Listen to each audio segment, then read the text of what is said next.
Jon Anik and Kenny Florian podcast. Jon Anik and Kenny Florian. I f***ing love them. I can't get enough of them. Let's hear that Boston next. Big jab there from Duffy, and Frank Mir is hurt now. Down goes Duffy, out cold. Frank Mir does it again. Rock'em sock'em robots here. Oh my goodness. Hyperbole. They're a couple of absolutely self-involved bullshit artists. Here are your hosts, Jon Anik and Kenny Florian. That's bang. I mean, this is what it's all about, Ken Flo. Live and in color a few hours after the UFC 301 pay-per-view has expired. Happy Cinco de Mayo, if that applies. It is Sunday, May 5th, the year 2024. Good to have you with us live for episode 485 of the A&F Florian podcast. Live from Rio de Janeiro. Ken Flo, where are you at? Like Los Angeles, California? I am indeed. I'm in Los Angeles, California, doing some seminars for the next week or so. Doing one today at Uprise MMA in Marina Del Rey, and Nice. Yeah, do a little MMA, man. So are you, and I can't see you all that well. Are you, I mean, I can see your face, but the room you're in looks absolutely stunning. Are you at a residence or is that a hotel? I'm at a residence. It's Okay. a pretty All right. badass residence. Okay. Yeah, it looks fucking badass, you know. It's not terrible. I'm sitting here in this musty hotel room in Rio de Janeiro, Brazil, and hopefully the Wi-Fi holds up. But this is something that we really enjoy doing when the schedules align, to be able to come on with you guys immediately after a pay-per-view when everything is fresh. Now, one thing we don't have the benefit of is maybe watching back Alexandre Pantoja and Steve Erceg, which was a close fight. But we got a lot to get into. We're going to go at least an hour today, recap the fuck out of UFC 301. Sorry to the gentleman in the room next door. A lot of us were up drinking until like 7 o'clock in the morning. It's 12:35 p.m. here in Brazil.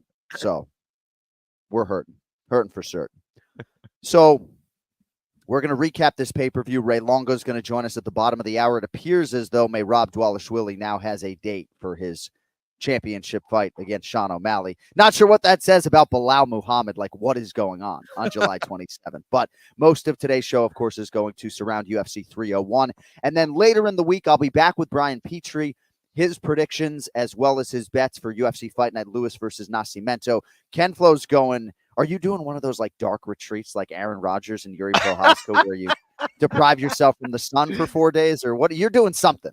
Dude, I might. That actually sounds like a good time. I'm crazy enough to try it. I'm going to be out in the desert a little bit, hanging out. So yeah. All right. Look at how big he is, Cody. This fucking guy. So Kenny's going to be in the desert. It was sort of a scheduled break in our Anakin Florian podcast routine. So Kenny is going to send us his bets for this weekend, his $1,000. But Petrie and I will be back with you on Wednesday or so. All right, enough about that. Headlines brought to you by Cuervo. Now's a good time to enjoy the tequila that invented tequila. One thing that I keep coming back to when it comes to the still undisputed UFC flyweight champion, Alexandre Pantoja, Ken Flo, feels like the most relentless dude in the game.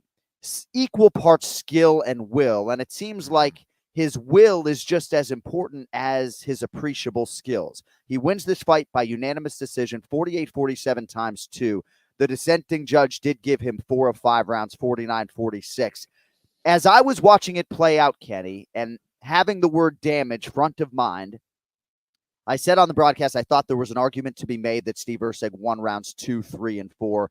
I have no problem with a Pantoja scorecard 3-2. I thought it was a fascinating flyweight championship fight. I thought Erceg certainly proved himself to be, while not a complete fighter at this stage of his career or a totally developed fighter at this stage of his career, he's ready for the elites at flyweight. He's going to be a real problem, but Pantoja's still the standard, at least for now. What'd you think of the main event, Ken Flo?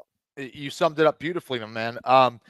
Listen, I thought it really delivered, and I think a lot of that was kind of how I saw it, surprisingly. I think the difference really was the experience of Pantoja. I think you're also accurate to point out his toughness and his tenaciousness, because I think that's a big part of his game plan. It's a big part of his strategy. It's what makes him successful. And he'd be on my all-star nasty prick team because he fights that way. It's like he doesn't care. He's there to kick your ass and find a way to win no matter what. His positioning also, I thought you guys did a great job of mentioning. how he was just always a step ahead once they hit the ground. And Erceg was doing a lot of the great things. Pantoja was just always one step ahead of him, showing his experience and his prowess when he gets top position. It was similar. It's kind of a blend of Brazilian Jiu-Jitsu and wrestling, similar to what like Khabib does. But dude, it's just as impressive. He's so efficient. Steve Erceg is a really good scrambler, and perhaps it was his confidence in his scrambling ability that cost him this fight, because had he won that 5th round, he would be the world champion. And when you think about these nations, Brazil and Australia, and how much support there is nationalistically for these athletes, like, I can't even profess to people, and Steve Erceg is going to be a big star, but if this dude went back to fucking Perth as the world champion, Kenny, like, it just... You can't walk down the street in that country once you realize MMA success. So I do think Steve Erceg will be heard from in the future. But this Pantoja, man, I still feel like he's underrated and underappreciated as a UFC champion. He's got like 30 pro fights. He's never been finished. I want to talk a little bit about the big elbow in the fight. Now, there were a lot of elbows that landed by Steve Erceg. But, bro, I felt like Alexandre Pantoja almost threw up on the stool after being concussed by one of those elbows, I think, in round 3. And if you throw up on the stool, fight's over, you know? Yeah. So I felt like twice he was about to fucking upchuck. Man. And he seemed to hold it back. But again, to fight the 4th and 5th rounds, the way he did, even though he lost the 4th round, I just have buckets of respect for his championship medal and just his overall ability as a UFC champion. The toughness came into play here. Why? Because it was such a great technical chess matchup. And sometimes it's things like that that makes the difference. You don't want to lead with it, but if you need it, you want to have that in your back pocket. And Pantoja has toughness for days. There's no question about it. I had him winning rounds 1, 3, and 5. I thought it was pretty clear, and I had Erceg winning round 2 and 4. So again, I think the experience edge was the difference. The grappling transitions, the follow-ups, that's where Pantoja showed a sharpness, and Erceg is going to have to learn from it. But like you said, he showed he's at the level. His striking, we kind of knew he was going to be the better striker, the better counter puncher, and I think he was certainly that. I just don't think he was expecting that relentless approach from Pantoja. Pressure, and for him to be so successful with his takedowns. Yeah. No, and I think your scorecard mirrors a lot of those that are out there. Tremendous respect for both of these athletes. I am really curious to see Steve Erceg rebuild from here. I mean, this dude could be featured as soon as August in his native Perth. You could have him fight Brandon Royval or one of the guys near the top. But, as we were saying, like Steve Erceg, as long as he was competitive, and he was beyond competitive, but as long as he was competitive, there really wasn't much downside in accepting this first UFC championship opportunity on relatively short notice. I mean, he had what amounted to a full camp, but, it came shortly after this the Matt Schnell win for Steve Erceg. But congrats to Alexandre Pantoja. Let us now hear from the still UFC flyweight champion on how he felt things went down at UFC 301 last night. One more time, now in my town, in my city. What special moment. This kid, this Australian is so tough. Who bring this guy here? He's so young, so talented. I know this guy can be a champion one day, 100%. What a tough fight, And I'll know 100% this arena, this city, make me keep going today because he didn't stop, He defended all my attacks. And what a fight, I think we finished the night with one of the best fights of the night, What a back and forth. He threw very good elbows. But I think champions is born like that, You need one more thing to be a champion, and I bring this today. If you're not as mentally, emotionally, and physically tough as Alexandre Pantoja, you're going back to South Florida without your world title, period. Yeah. And to hear him talk about how he used the environment in Rio to his advantage, I absolutely take him at his word. Kenny, this dude last competed in Brazil, you probably heard us say, in 2013. He had never competed in his home nation as a UFC fighter. He even reached out to his father during the week to see if maybe his estranged father would make it to this live event, right? But when you hear him talk about Steve Erceg and everything that he did well, it dovetails with everything Pahumpa said to us here in Rio, Kenny, publicly and privately, they felt like this was the toughest guy for them, probably matchup-wise, in this flyweight division, and they weren't wrong. There's no title contender that you can ever take it easy on. There's so much at stake. The fighters are improving all the time. They're all hungry if they're even at that level. And Erceg definitely could have won that fight. He had his moments, a couple mistakes here and there, a couple lost scrambles here and there. And that was the difference.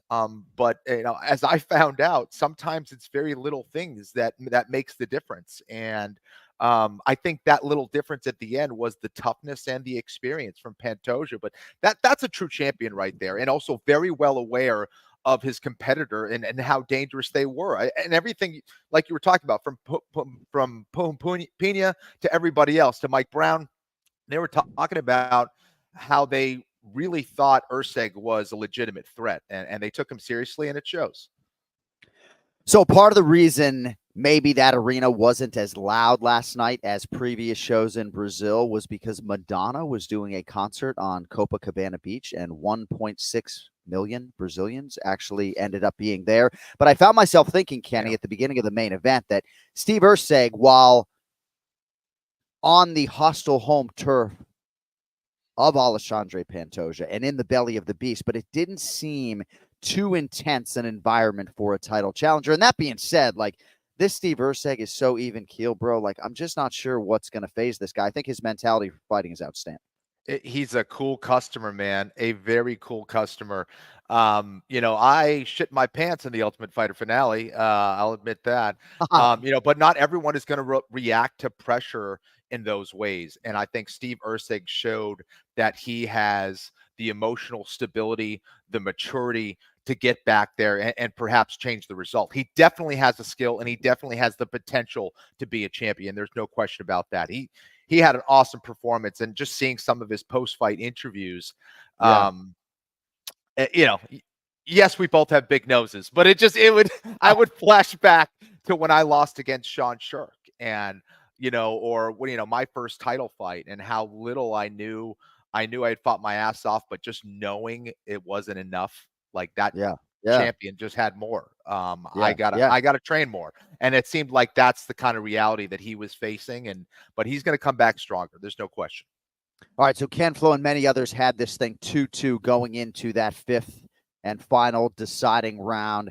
Wayward decision by Steve Erceg as far as his fight IQ is concerned. I think, according to many, going for that fifth round takedown. And let us hear from Steve Erceg after the fight on that decision and that deciding fifth round. I really thought if I could take him down, I ate up some time on the ground and make him even more tired, and then I went on the feet more. So I probably would have done exactly the same thing. Just next time to be better at it. Thanks to Full Send for the audio there, and no doubt Steve Erceg is going to be better. Now, I am not suggestive that we're going to run this thing back and have an immediate rematch, Kenny. This was Alexandre Pantoja's second title defense.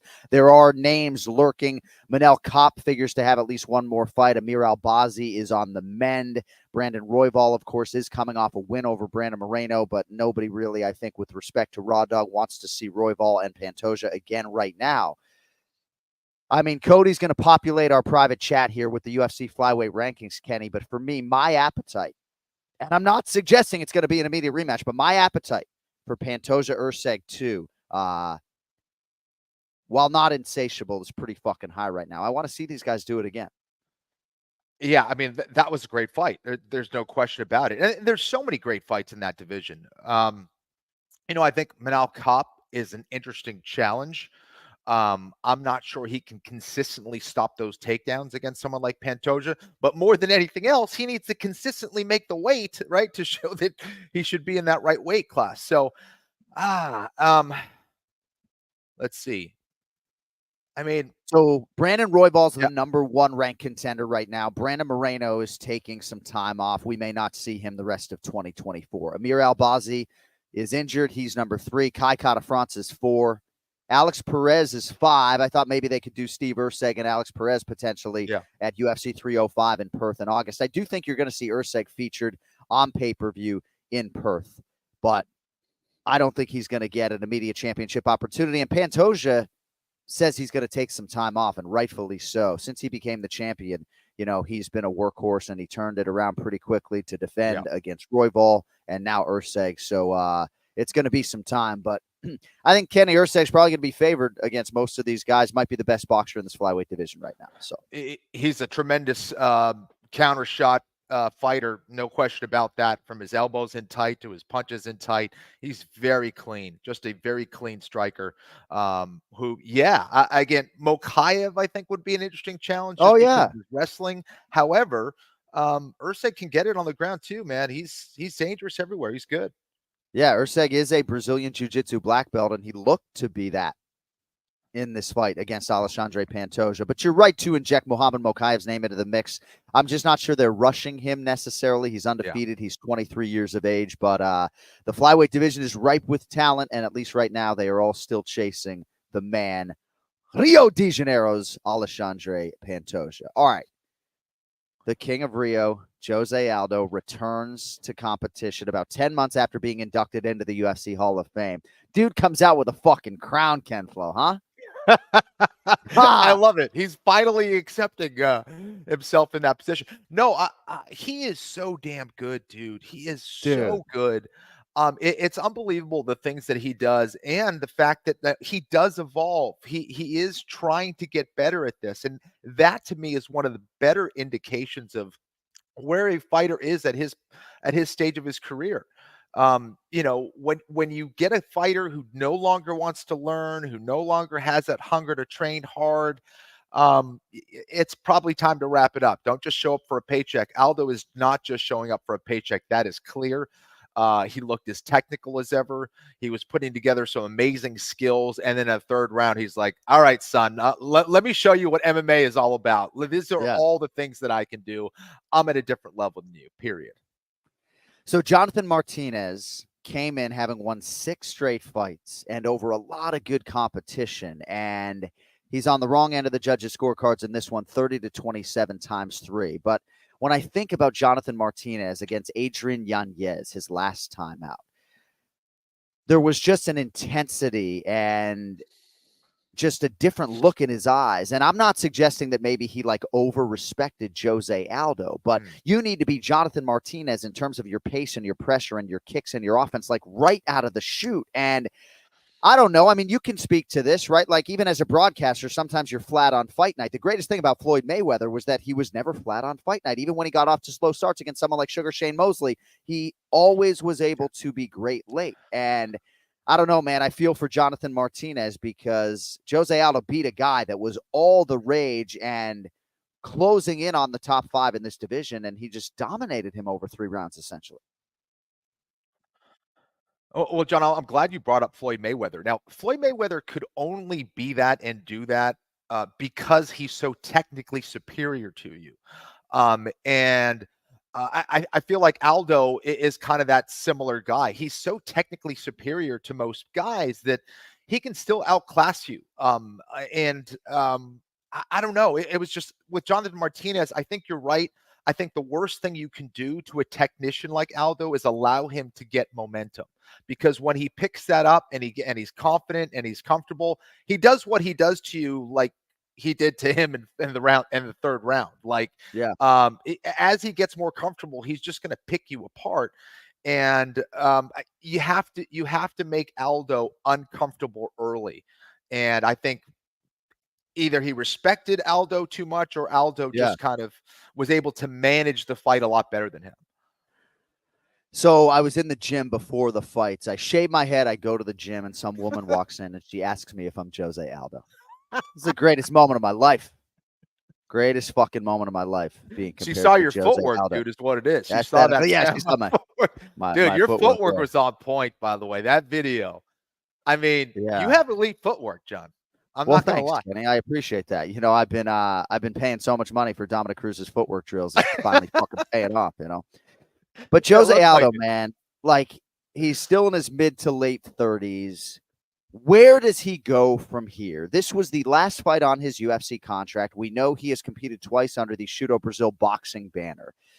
He had the opportunity maybe to do a long-term deal with the UFC or a longer-term deal with the UFC in advance of this fight, and he did not do that.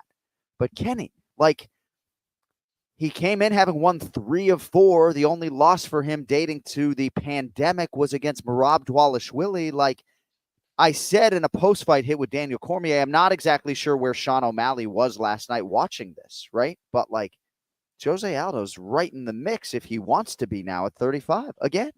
He's a problem, dude. The guy is a Yeah. problem. He continues to get better. Again, there are many champions, John, but very few masters. I say this all the time. Anytime you watch Aldo fight, you are witnessing mastery. This is not your typical fighter. He can do it all whenever he wants, how he can manage the fight. He can win it in a variety of ways. I mean, here's a Brazilian kid who had no wrestling experience, and you can't take him down. Okay, just that alone would be insane. But then he can outbox you. He can beat you in tight. He can counter you. He can kick the hell out of your legs. He has knockout power. He has flying attacks. He can submit you on the ground. He can control you on the ground. He can nullify. He has so many ways to win. And Martinez is a dangerous guy. But I think for me, once he was able to cut off the leg kicks of Martinez, or at least nullify them a little bit, he was able to turn into a boxing fight. And there's very few people that are going to win a boxing fight against someone like Jose Aldo. And I would, again, I know that Dominic Cruz fight was talked about. I would love to see. Those are two guys that have such unique styles, that are former champions, that on a technical level, many of the hardcore fans would love to watch fight individually. And putting them together, I think, would be an absolute classic. I think that would be absolutely insane. I do think Dom would be on the wrong end of the speed equation, and hopefully my man Cruzy doesn't listen to the Anik and Florian podcast. But Jose Aldo looked faster than all the flyweights last night, Kenny. Like it feels like he's getting faster and he's getting better. And I don't want to have like the Mount Rushmore greatest of all time conversation today. I really don't. Like most people know, I believe John Jones is the greatest MMA athlete I've ever seen. But like, dude, this dude might be the fucking greatest of all time. I mean, let's be honest. John, again, the two things that stand out to me when I fought Jose Aldo was the speed of his leg kicks. I mean, you literally blinked, he would have kicked you and he was already backing up. You're like, who the hell just hit me? So his speed was something else, but also his strength. Like I remember when I tried to take him down, and granted, I didn't have a great weight cut, but he just felt like he was fucking steel. Like, and I'm talking, I train with 185 pounders, 170 pounders, strong dudes. No one ever felt like how Jose Aldo felt. Like his hips, his legs, his ability to unite muscles at the right time. I was like, well, this is going to be an interesting fight. That's a great line. And you can really sort of lean into that and feel that, like uniting his muscle groups for maximum effect. The dude is just unbelievable. And to see the way his peers like you talk about this guy in such glowing terms, just a complete legend. Maybe we'll put him in the fucking Hall of Fame again. But let us now hear from Jose Aldo after a most successful return to competition last night. I think my body still allows me. I look good, so it was like riding a bike, getting back into training. My mind and my body needed a break, and I got that. So, yeah.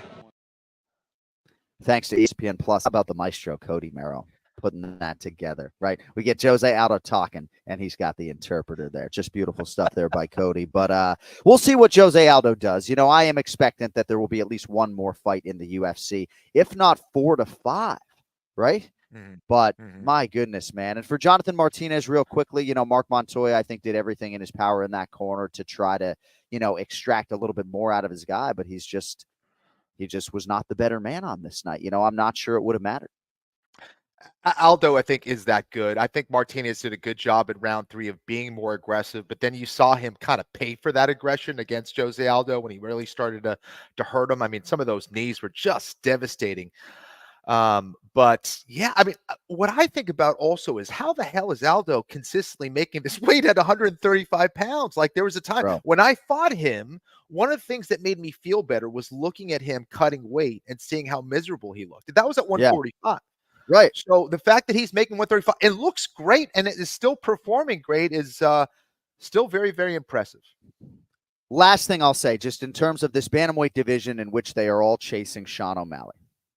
His next title defense is going to come against Merab Dvalishvili, who largely dominated Jose Aldo a couple of years ago.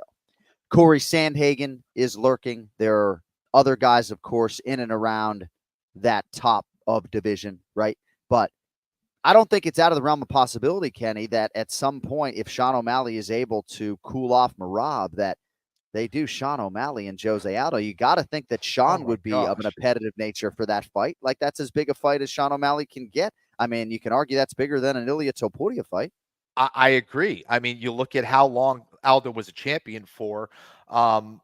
Many people all over the world know exactly what Jose Aldo is, who he is, how he fights. And I think that would be an extremely sellable fight, perhaps one of the more sellable fights in that division, if not the most. So, I think it's warranted. Again, let's go back. Before that loss to Merab, Jose Aldo was on a 3-fight winning streak, looking fantastic. Yeah. And I would say in the Merab fight, I don't think he got blown out of the water. That was a very close fight with him being pressed up against the cage and kind of out-volumed by Merab. But it wasn't a massacre. Like, I thought Merab looked way better, dominated Cejudo way more than he did anywhere close to what he did against Aldo. So, yeah, I mean, you could argue for that, given everything he's done in that division. And I think it's a very fascinating fight from a technical perspective as well. Yeah. And Merab was also more dominant against Petr Yan than he was against Jose Aldo. Right now, Merab is number 1, Corey Sandhagen 2, Petr Yan 3, and it goes on down from there. All right, plenty more to come on this live edition of the Anik and Florian podcast as we recap UFC 301. But as many of you know, the NBA playoffs are heating up, and so is the action at DraftKings Sportsbook, unofficial sports betting partner of the NBA. With same-game parlays, live betting, odds boosts, and much more. Don't miss out as the NBA postseason rolls onward. And right now, the Pacers catching 6 points at the Knicks in Game 1 of their Eastern Conference semifinal series. How about the Minnesota Timberwolves taking Game 1 from the Denver Nuggets? Nugs favored by 5 in Game 2 right now on DraftKings Sportsbook. And if you are new to DraftKings, new customers bet $5 to get $150 in bonus bets instantly. So download the DraftKings Sportsbook app, not now, but right now. Use the code AFPOD. That is code AFPOD for new customers to get $150 in bonus bets when you bet just $5 only on DraftKings. The crown is yours. Gambling problem? Call 1-800-GAMBLER, or in West Virginia, visit 1-800-GAMBLER.net. In New York, call 877-8-HOPE-NY or text HOPE-NY. In Connecticut, help is available for problem gambling. Call 888-789-7777 or visit ccpg.org. Please play responsibly. On behalf of Boot Hill Casino and Resort in Kansas, 21 plus, age varies by jurisdiction, void in Ontario. Bonus bets expire 168 hours after issuance. See dkng.co/bball for eligibility and deposit restrictions, terms, and responsible gaming resources. I mean, did I not read enough fucking promos last night on pay-per-view? Surprised I got through that one cleanly. Speaking of cleanliness, let's see what the Ray Longo aesthetic looks like on a Sunday morning. Let's get to the star of the show. Oh, why do I have black on something on top of this thing? Black don't crack. That looks like a television. Oh, Ooh. Piece of tape hanging there? Called a lens cap. No, it's not. It's called a lens cap. Hey, Ray. Yes. Your shot looks like shit, but it's good to see as always. There you go. There you go. Hey, you like my shirt? Oh, I see what I'm doing. Hold on a second. Wow. Hey, I like it. That. I like it. Come on. John. I love it. I've been wearing this Ray Longo Minute shirt all over Rio. Wow. Anybody say anything? They notice? Nope, not anybody. I told right, you it's a big seller. Well, thank you for being with us on a Sunday. Obviously, no yeah. Anik and Florian podcast is complete without the star of the show. And before I came on, I saw a post, I believe, on the Home of Fight Instagram page suggesting that Merab has a date against Sean O'Malley at the Sphere. I think it might be UFC 306, September 14th, O'Malley and Merab. So Bilal Muhammad can't get a date for fucking July 27th, but it looks as though your guy is going to fight Sean O'Malley on September 14th, Raymond. Well, that's good. I mean, I didn't hear it, but I was counting on September, so that makes sense. So we were just talking about. Kenny looks really good today. What'd you do? Makeup? You have a makeup artist over there? Seriously? I don't know. No, I do not. It's got a little shade red. You got like some color. A little bit, maybe. So Shogun Hua was announced last night that he'll be inducted into the 2024 UFC Hall of Fame class, and there was a shot of Ken Flo in the feature interviewing Shogun in the octagon at like UFC 8 or something, whatever it was. You're Kenny crazy. looked like 12. So I thought he looked better actually in the feature with Shogun last night than he looks right now. But I agree. A lot of people look better when they're younger, John. Thanks for bringing that up. How many years ago was that? 30? It sucks getting old. Yeah. Yeah, it really does. It really does. It's fucking so we were just talking about Jose Aldo. Woo! And the Love only it. guy to beat him over the last 4 years is Merab Dvalishvili. And he was the underdog here against Jonathan Martinez. Martinez had been on a real violent streak. He had won 6 fights in a row. What you make of Jose Aldo last night, Ray? It's a young man's game, I thought. Maybe not. I thought he hit it out of the park. Dean said something that maybe was correct. He might have had that idol worship going. I mean, who knows? But he definitely froze. He was biting on the fakes. He didn't look like himself. And that has to do with Jose Aldo was just accurate, beautiful straight punches. When he got inside, the hooks was short. He picked his spots. The guy allowed him to pick his spots, and I think that's what Montoya was trying to get him to do. Is you got to force this fight now. And I do think Jose Aldo in a 3-round fight is going to be hard to beat. I think endurance wise, it looked like he was starting to either he knew he had to fight one or he was getting a little tired. But I think 4 and 5 is always hard for him if he's getting pressed a little bit. But he was able to control the pace of this fight. And he looked absolutely beautiful. Man, he looked prime. He really did look prime. He did look great. My jaw was dropped for half of that fight. And I'm not sure things would have been any different in this particular matchup if we had been scheduled for a 5-round co-main event. What'd you think of the main event? Oh, go ahead, Ray. Sorry. No, I think 5 rounds. I mean, I think he would have had a better chance. I think that I don't think he's a 5-round fighter anymore, but for 3 rounds, he looked absolutely beautiful. He really did. I think he's going to be tough to beat unless you blend in the wrestling like Merab did and just try to gas him out that way. So I want to get your thoughts on the main event. Alexandre Pantoja remains the UFC flyweight champion over a very game Steve Erceg. And I don't even know if I want your scorecard necessarily, but I'm just curious how close you felt the fight was and what were your thoughts sort of going into that 5th and final round? I thought it was at the very least 2-2 going into the 5th round. I thought Erceg, it was his fight to win or lose. I mean, I don't know. He definitely, obviously, if you're basing that fight on damage, he 100% won that fight. He did the more damage. Pantoja kind of blitzed him in spurts, but never really could get any offense going on the outside.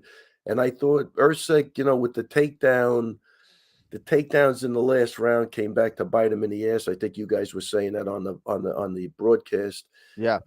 It was his fight to win or lose, and I think that's where the inexperience probably bit him in the ass a little bit. But he definitely deserves to be there. He looks like that's going to be a great growing fight for him. He got 5 rounds out with a guy that's at the top of his game. It looks like the scrambles from Pantoja were phenomenal, though.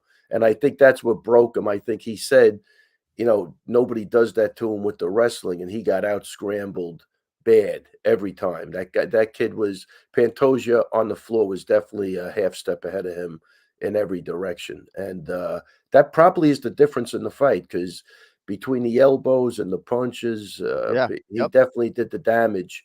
But Pantoja, I'm not arguing either way, but the kid that was a great fight for the kid.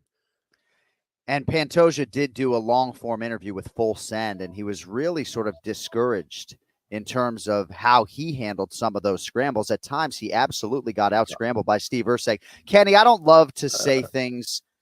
Go ahead, Ray. Sorry, the other thing is too, before I thought he did great in the scrambles, but I tell you, Pantoja's chin, I didn't realize was that dude. His chin held up unreal in that fight because he got cracked and he didn't even, he no-sold the shit out of everything. So hats off to Pantoja. Kept coming forward. Too. Erceg's got a good jaw too. Yeah. I mean, that was a really good, competitive, close fight. And excuse me, Erceg obviously down on his ability in some of those scrambles. I thought Oh, he yeah. scrambled Oh, yeah, well yeah. at times, but in round 5, he was on the wrong end of those. Ooh. Kenny, I don't love to say things like unequivocally, I think Steve Erceg is going to be the champion, but you heard Pantoja suggest that he thinks Erceg is eventually going to be that guy. Like, I think he's going to knock a lot of people out, and I do think he's got a great chance to become the champion. What are your thoughts, Kenny, in terms of Erceg and just how far he can take this thing? Well, I think so much of the advantage with guys that are already champions versus the guy that isn't a champion going for his first title is not knowing whether you are world championship material yet. Like, really, really. Can you perform when it comes down to it? And I think what Erceg's going to gain from that is that he can. He can compete with the best in the world. And if things swung a certain way, it could have been his fight. That is what's going to propel him, move him forward, get him to get better, and go for that belt again. And I think the second time, things could be very different. And this guy, he's a year into his UFC career. That Oh, is yeah, not even, amazing. And he's a good, humble dude. So I think he's going to be training hard. I don't see this as being a kid who's going to get wild. And now that he has this fame, he's going to be partying all week, So, right. Anyways, yes, I do. Short answer, yes.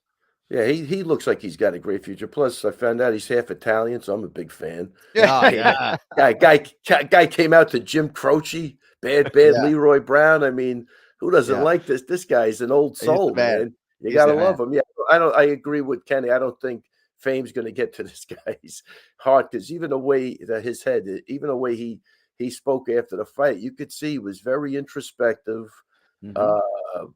To the point of even being confused, which is I think a good thing, not a bad thing. But I think he alluded to that's what broke him is when he got out scrambled in that 5th round. I think he thought he was going to have it one way, and when it didn't go that way, but again, I think that's all experience. And when you put some of this stuff in perspective, like again, he's been in the UFC a year or less than a year. See, I think that even looking at the fight, it just makes Steve Erceg a winner to me, right? Yeah. It's like guys that step up and they do something that's extraordinary. Even if they don't get the win, I still think it just speaks volumes. So hats off to him.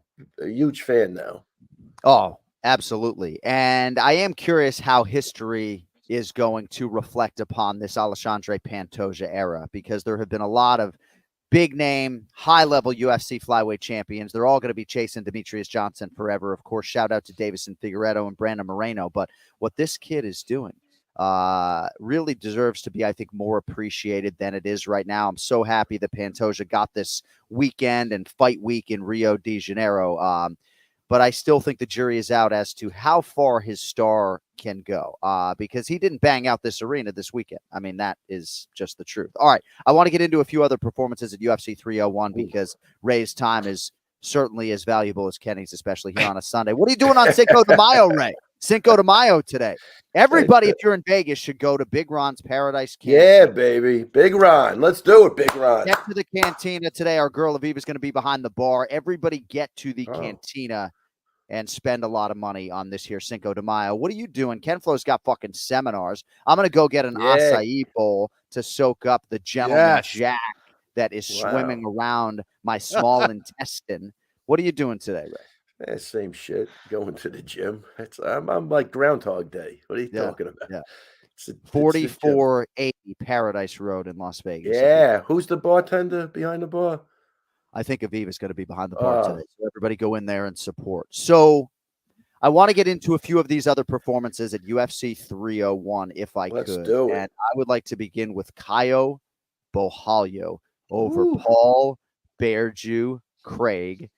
The knockout comes at the 2:10-minute mark of round 2, Ken Flo. And don't look now, but Caio Borralho's got the second longest active win streak in this middleweight division. Him and Brendan Allen just one short of the champion Dricus du Plessis. This Brazilian's really built his career the right way, Ken Flo. He had to compete twice on season 5 of the Contender Series to get his contract. Looks like the real deal to me. What do you think?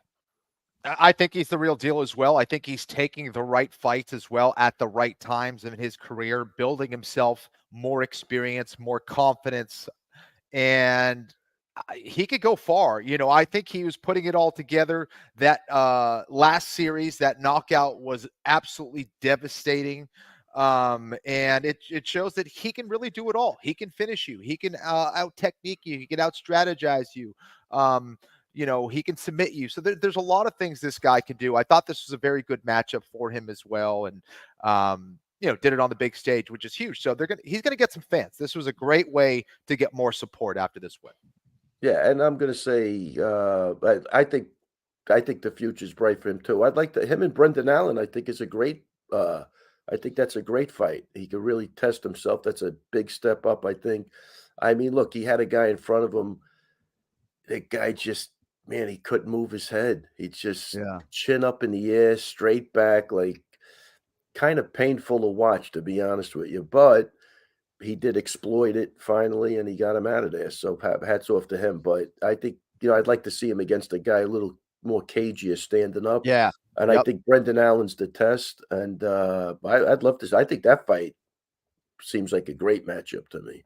Yeah, this Fighting Nerds team really has a lot of traction. This was a huge night for them. Of course, Mauricio Rufy, maybe the best pound-for-pound fighter under that banner, knocking out Jamie Malarkey. But, Caio Borralho is just such an impressive individual, just in terms of the way he was brought up and learning the English language and always putting over his teammates. Like, I have so many good things to say about this guy. I don't think Brendan Allen's going to fight him right now. I think Brendan Allen is on the cusp potentially of a world title fight. But the fact that he called out Jared Cannonier, Kenny, right? Like, that makes a lot of sense. Jared Cannonier, number 4 in the world. I think Cannonier might have a fight on the books, perhaps not. But Borralho had everything going on and had a good call out ready as well. He did. I mean, hopefully it shows the level of confidence he has. I don't think there's a whole lot of people that are like, oh, please let me fight Jared Cannonier, the fourth ranked guy. But I think it shows that he feels that he's ready for someone like that. And he also wants his shot at the elite in that weight class. So I think he's really coming into his own.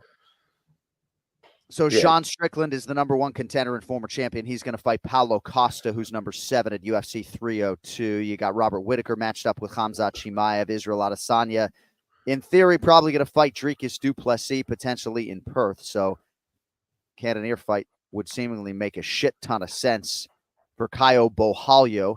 Michel Pereira over Ihor Potieria gets the guillotine at 54 seconds of round 1. Kenny, what'd you make of that whole sequence? The backflip, very close to landing a strike illegally to the head of a grounded opponent. The guillotine came shortly thereafter. Yeah, I made a joke in a tweet about it. I said, this is what I always say, the fundamentals. This is what it's all about. It was not that. It was not that. Kenny, if I see a guy do a backflip to pass the guard, within the next month, I'm going to kill myself. I'm telling you, man.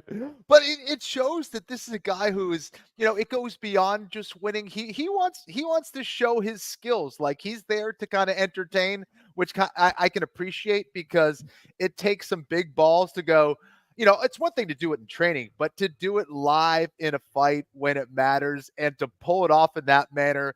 And it wasn't just a backflip into a guard pass. Then he gets the guillotine off of it. You're like, man, these are the kind of things that, where I had him as such a big favorite. He does things that very few fighters are able to do. Yeah, he's extremely agile and fast at 170 pounds. He just happens to be like 6'3" and walks around at like 210, 215. So he's in the right weight class now, but my goodness, his athleticism, dude, it's a cheat code. It's a cheat code. Yeah. I mean, think about that, K2. When that guy was on his back, you see him thinking, like, I got to get this off as quick as like here. Now it must have been in his head. And he turns around, he does a flip. Guys having fun in there. And as far as the legality of that, I definitely would be accidental for sure, because you don't know where the fuck you're landing. So it's not like he did anything on purpose, did he? With the knee. That's certainly not the first time he's done that in the octagon. I was sort of thinking about it as I was prepping the fight, because he has come close to landing illegally before, but inadvertent, accidental. I'm not suggesting that they would DQ him or take a point away. But you gotta be careful with your weapons a little bit. Like, I thought it was borderline fine. The review official said it was legal, and we move on, but you gotta be careful. But you're like the flying Walinders, and you're jumping all over the place. Where that you think he knows where anything's landing? He's just Well, that's the thing, Ray. he's That's just the going kind of airborne. He's going airborne. He didn't give a shit. Ray. He That's wanted that in the worst way. It's crazy. I would say that's the kind of guy that if he's in your gym doing that stuff, like you could get hurt because now the person's going to take it personally. He's going to feel like you're spazzing out on them, and you're going to try to. So he's extremely dangerous. So it shows he just doesn't 100%. care. Like he's a beast. And he's This definitely dude the guy lost. He lost to Tristan Connolly in 2019 and got DQ'd against Diego Sanchez in 2020. He's won 8 straight fights in the UFC, and he's not even fucking ranked. You know, but think of this, man. What the fuck was Diego doing in there with that giant? Like they're not even remotely. But Tristan Connolly's a lightweight.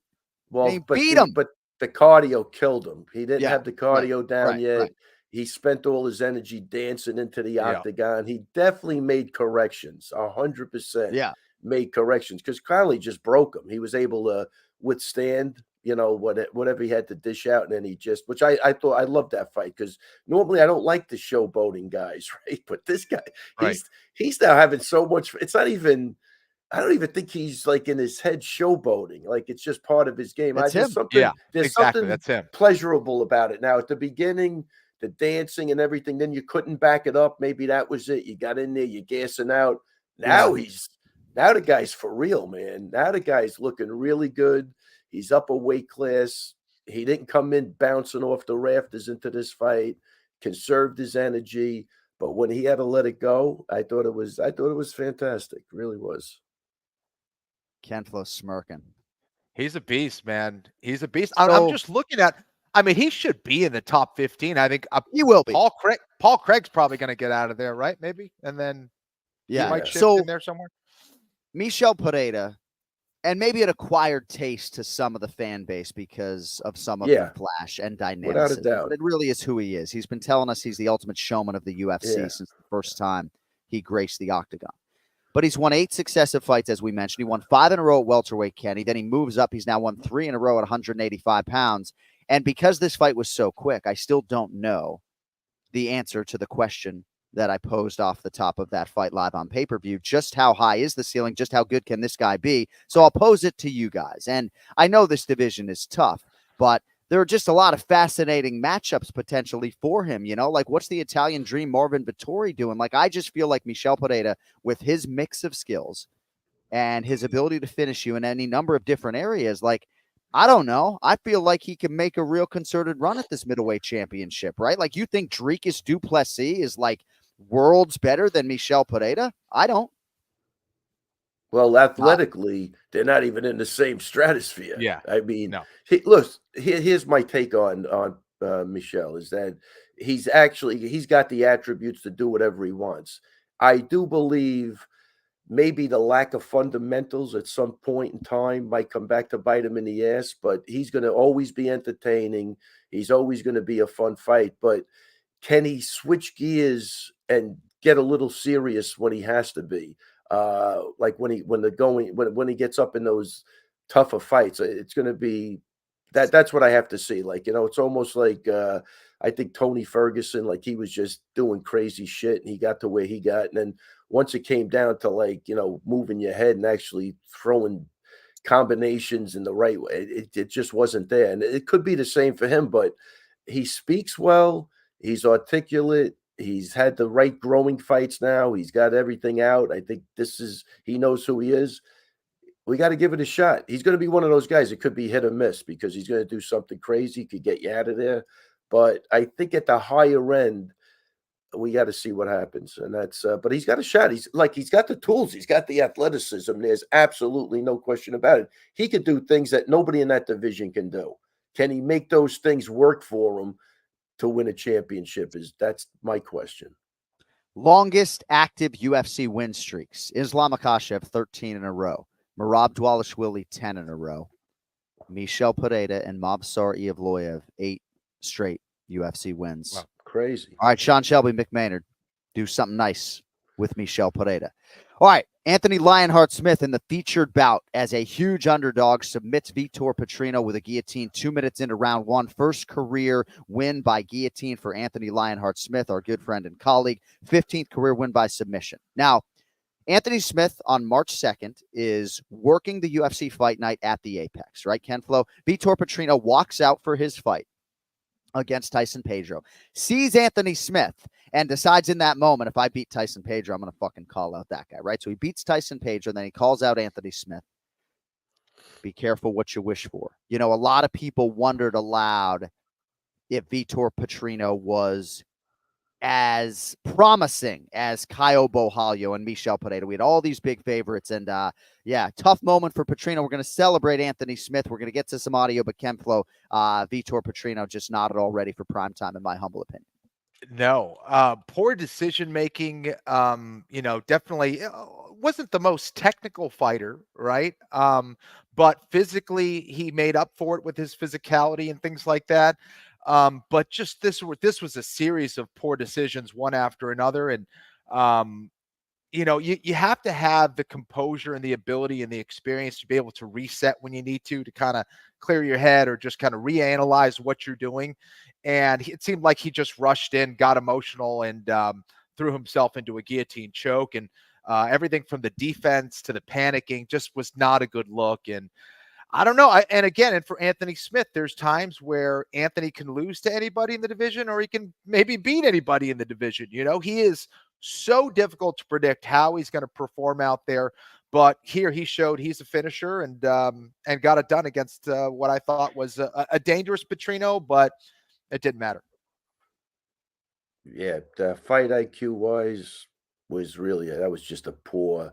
He just stuck his head in there. I mean, I'm not saying a basic submission, but yeah, he looked like he had like what Kenny's saying. He didn't look like he was doing anything right. How to address it, how to respect it, even at the beginning. It was almost like he was. Maybe that's where Brazil killed him, because he probably thought he was just invincible. And he hadn't lost yet. And I'm not going to lose. And man, next thing you know, he's tapping like a typewriter. So hats off to Anthony Smith, though, going into hostile territory. Oh, yeah. Again, great guy. You know, he's a good guy. And it's good to see him get that win. But that was, it must have felt good for him, because I'm not saying it was a gift, but that guy definitely stuck his head right in there. Didn't look like he gave a shit. And for Anthony coming off of that knockout loss, man, that was a devastating loss. To look like he did, I think showed just how mentally tough he is. So I was fucking hammered last night with Anthony Smith, right? I was far drunker than him, but he was talking us through some of Petrino's mistakes. I forget a lot of that conversation because the gentleman Jack was just fucking burning my esophagus. But Anthony Smith has had 57 pro MMA fights, and this is one of the few in which he exited without a scratch on him. Let us now hear from Anthony Lionheart Smith on how he saw things last night against the no longer undefeated Vitor Petrino. I mean, maybe. I mean, people are always going to be haters, but, like, at the end of the day, like, I just proved myself right. I told you guys there's levels to this. Like, he made about 9 bad decisions in that short amount of time. And you force people to make a decision, and then I already have an answer for whatever he makes. So he's a tough kid. He's inexperienced. He's got all the physical tools. He'll be right. He'll be all right. John, I thought we were going to get you guys at the bar. What he said. I don't want to hear an interview. Exactly. I want you all jacked out of your mind talking to. I'm sorry. Yeah, I felt like sticking my iPhone in Anthony Smith's face last night probably wasn't the right move. You know. What's Cody going to do now? Yeah. Oh, there he is. Wow. Look at that speed. Man, the mobility. I take it you were a good hopscotch player when you were younger. John's doing those agility ladders for sure. Yeah, I don't even know. He just did the agility ladder for us. Of course, the one time I sit in filling in on the UFC's official weigh-in show, we get samba lessons from these like half-naked Brazilian women. So that was very exciting. It's a tough job you have, John. It's a tough job. It is a really difficult job. You know what I am realizing, though? I need to learn Brazilian Portuguese like fucking yesterday, you know? You need me on the road with you, John. These women, you know? I used to be Jon Anik's official translator in Brazil, by the way. Yes. Wow. Yeah. Well, so one of these women, right, and certainly a lot of the fan base, and I probably shouldn't be doing this right now, but one of these women, right, the one in blue, right, I mean, me and the fan base are like in love with this woman, right? So I didn't use my 2 tickets, my 2 contractual tickets in Rio de Janeiro, but I'm thinking to myself, like, I should just go over there and offer her my 2 tickets, But all I know how to say in Brazilian Portuguese is like toilet, excuse me, I'm sorry, and hello. Just put it all together. You would have been fine. Right. Com licença, desculpe.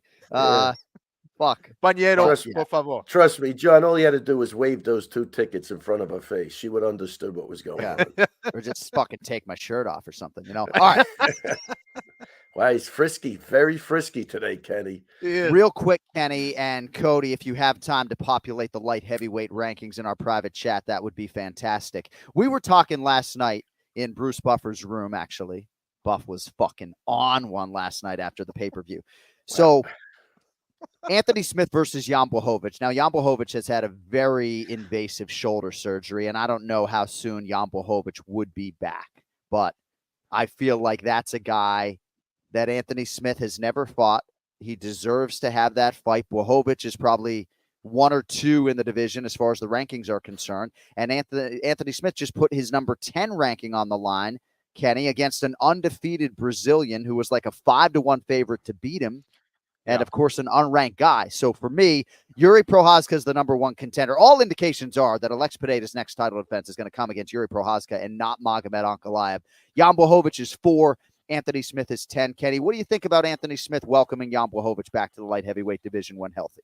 I think I would love to see that fight. I think that's a fight that makes sense. That's a fight that Anthony Smith can win. And for Jan Blachowicz, that's a big challenge, man. So, yeah, I like it.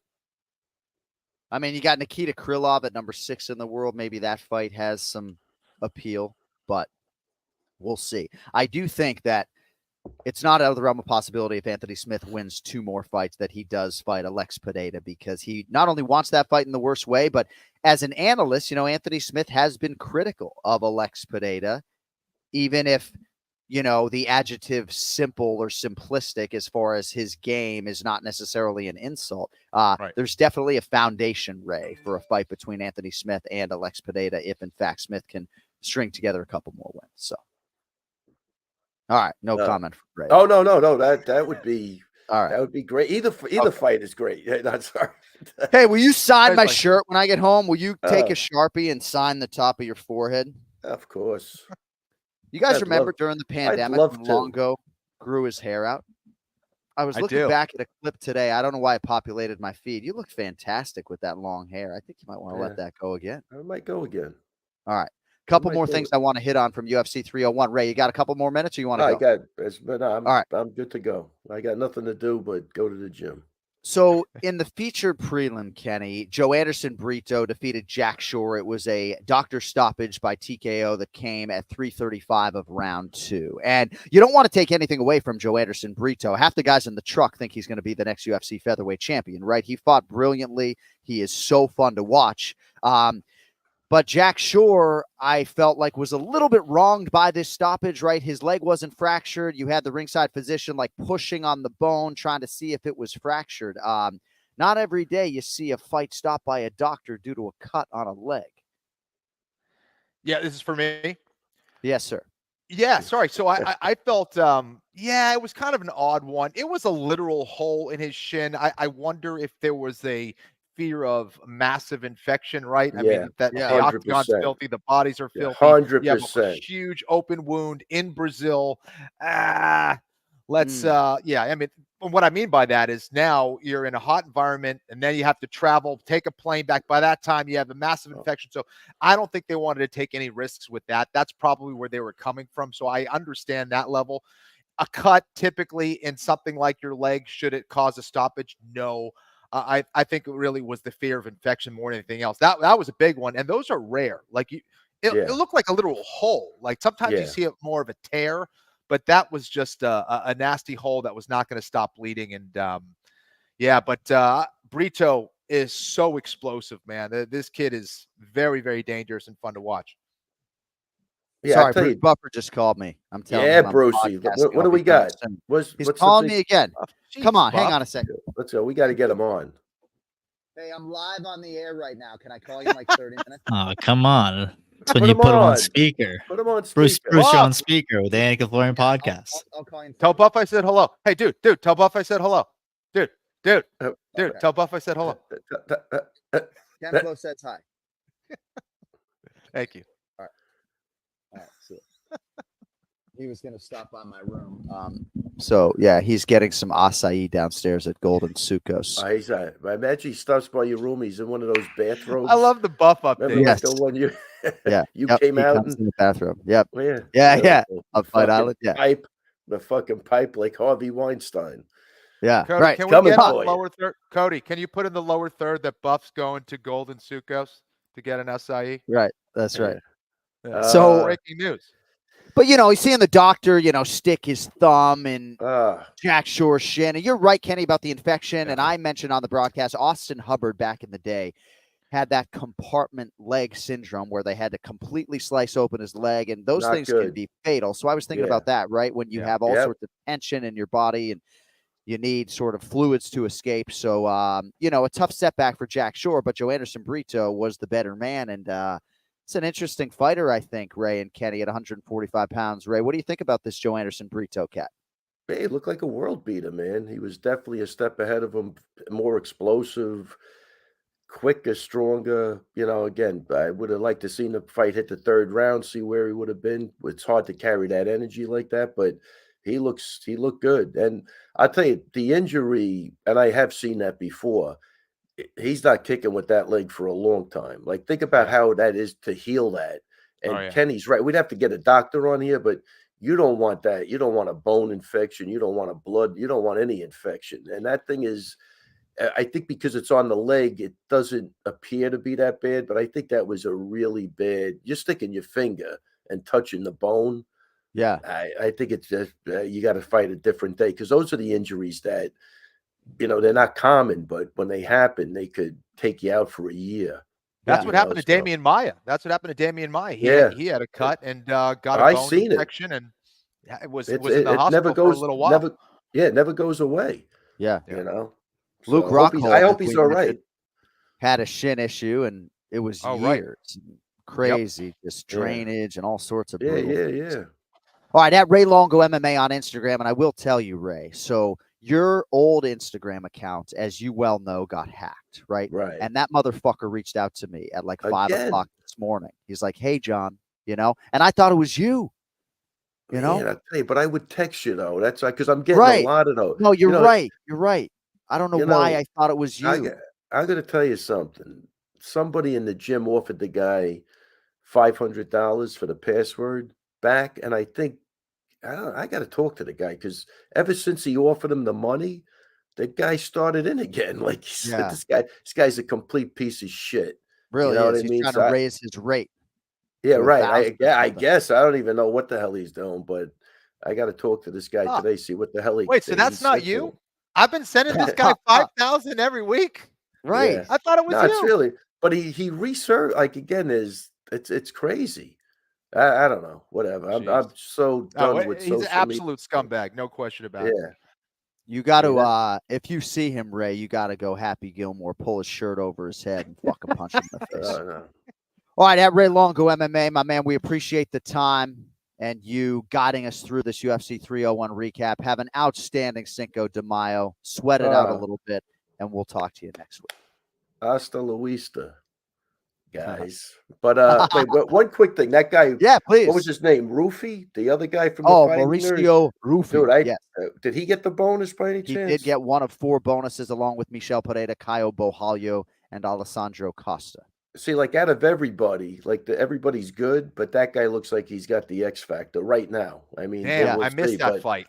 And I'll tell you, Dean Thomas, I think, had a great night. I think he was on point the whole night, because it was a little Conor McGregor, pulling and hitting and some of the stuff. And I think he made a couple of good calls. So hats off to Dean Thomas. But I like that kid Rufio out of the box, man. It's a big guy to watch for sure. So no doubt about it. And Milwaukee's tough.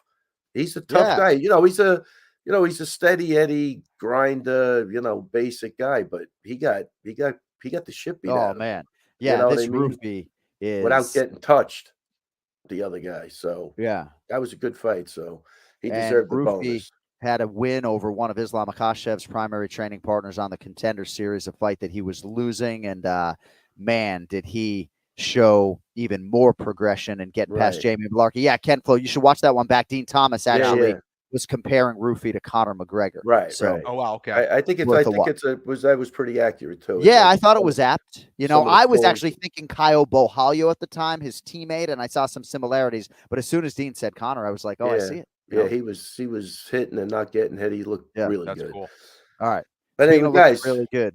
Yeah. Oh no, it don't look any better than this. No, it doesn't look any better than this. No, it really doesn't. It really Although if you just saw my doesn't. Instagram story over the weekend, somebody posted a picture of you and Matt Serra training from your prime. I mean, you look like you had spent 18 hours in a tanning bed before that photo shoot. You look good. What year was that? Probably 74. No, Kenny, this is getting obscene at this point. Like it really is. It's actually getting weird. It looked like early 90s, right? Was it early 90s? It was a long time ago. I would think, it's in the it's definitely in the 90s. Yeah. But what? 90s, 2000, right around there, late 90s. Hey Ray, you ever see the movie The Jerk with Steve Martin? Oh yeah, sure. Yeah. See a doctor and get rid of it. We gotta go. Why is he shooting at the kids? He hates the kids. Guys, take it easy, guys. Like it. I love it. Love it. Perfect. We don't have to change this at all. Ray, get the fuck out of here. We got to go, man. Kenny's got a seminar in like 21 minutes. Ray Longo Minute every week here on the Anik and Florian podcast.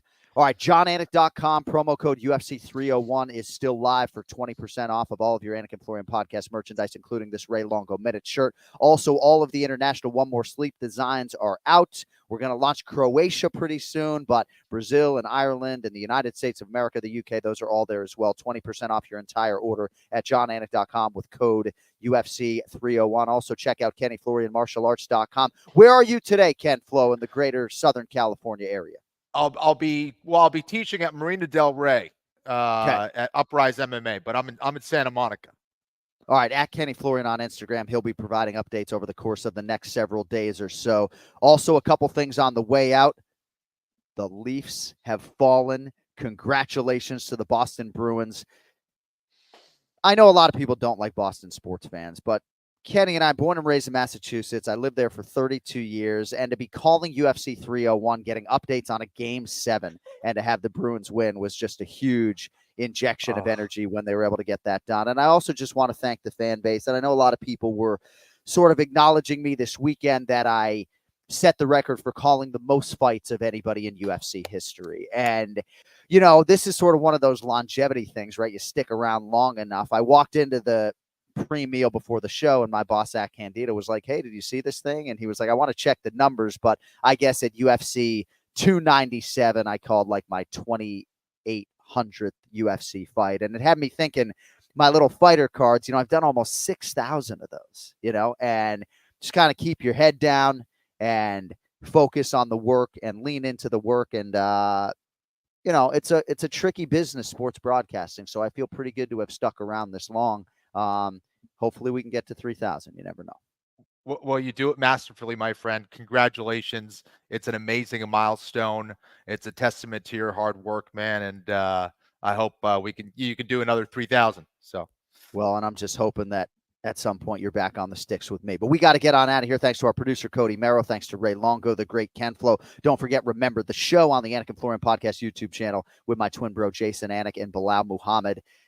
And also check out the Show Me the Money pod with Gilbert Burns, Matty Betts, and Hanato Moicano. I should be making an appearance with those guys maybe as early as tomorrow to recap UFC 301. And we'll be back with you guys to preview Derek Lewis and Rodrigo Nascimento probably on Wednesday on this very channel. Thank you all for indulging us in this live Anik and Florian podcast UFC 301 recap. For Ken Flo, I'm Jon Anik. We'll talk to you in a few days. Until then, wheels up. Yo, later.